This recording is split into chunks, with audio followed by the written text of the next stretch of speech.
Hey guys, welcome back. The second round of the Australian Open is underway, which means it is time for us to talk about the first round. I'm going to show you guys the updated bracket, and I'm going to give you some key matches throughout the round. So, without further ado, let's get started.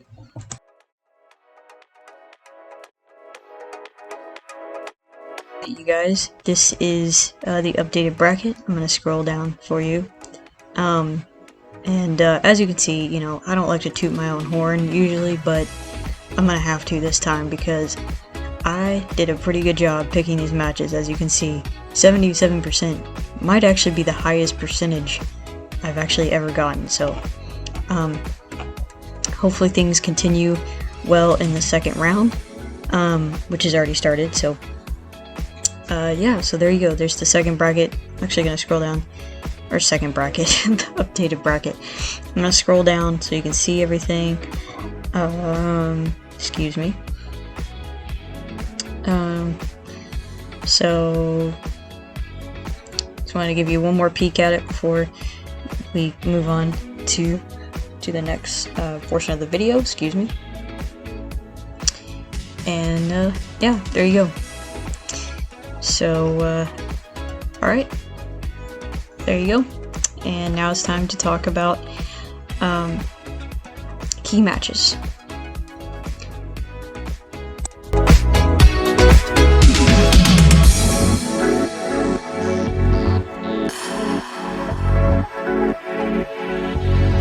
First match we're going to look at is Elena Rybakina against Emerson Jones. As you can probably tell, Elena is holding nothing back after her rough season last year. She is ready to continue playing, so she absolutely crushed it yesterday. 6-1, 6-1 against Emerson Jones, 11 aces to Emerson's 0, and then no double faults to Emerson's 6. They had a pretty similar first serve percentage, as you can tell, but she was on fire with the first serve wins, and then also she was on fire with second serve wins. She got 5 breaks, and then she was almost broken 3 times, it looks like, but Jones just could not get a hold of her. So good job, Elena Rybakina. She advances to the next round, and I can't remember who she'll play, but she will be looking to continue her run here at the Australian Open, her successful run, because this last match looks like it was fairly easy for her, so hopefully things can continue to go well for her. Alright, let's go to the next match.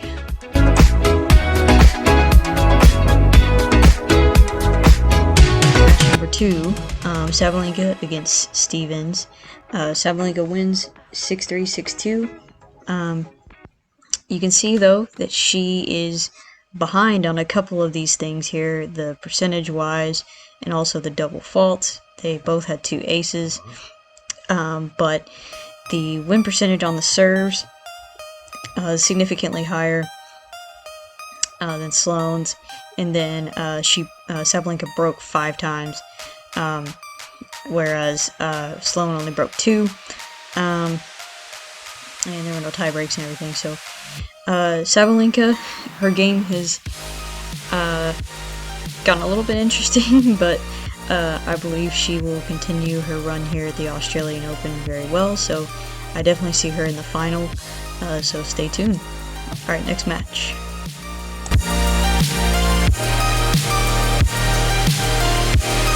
Alright guys, next match. I mean, I had to throw this one in there for you. This is one that I watched with Cam Williams covering it, and when I joined in that live stream, things were a little bit ugly for both of these players here. While Emma had 9 aces, she also had 15 double faults, and both sets were tie breaks. And of course Emma won both of them and ended up taking the match, but I mean, this was an ugly match. for both of these players, and so we're hoping that Emma can bounce back in the second round. As you can see, the percentages are way too similar. Breakpoints, they both broke 6 times. They both had, I mean, very similar like receiving and like defensive points, I guess. So yeah, hopefully this next match for Emma goes a little bit better.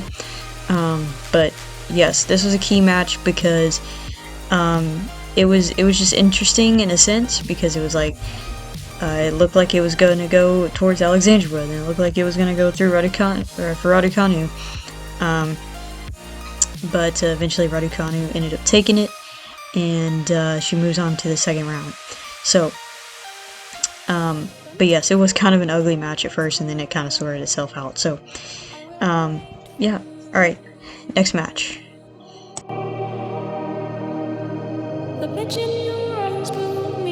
Last match for this round, Coco Gauff against Sofia Kenin. You have Coco winning 6-3, 6-3. Kenin looked like she was putting up a fight though, for sure. But yeah, as you can see there, they got very similar percentages here and here, but the first serve win percentage is different. Coco broke 4 times, excuse me, and Sofia only broke once. There were no tie breaks or anything. So one big thing that Coco still needs to work on is the double faults. That is not an acceptable number. It's nearly as high as Raducanu's 15. You only missed it by 6. Hopefully things go better in the next match, because this is a Grand Slam and nobody's holding back. So alright, but yeah, Coco overall played well. She's got to work on the double faults, and we should be good to go. Alright. Alright, you guys, that's it for this video. Stay tuned for my recap on the second round. I hope you guys enjoyed the video. Like and subscribe, and I'll see you in the next one. Bye.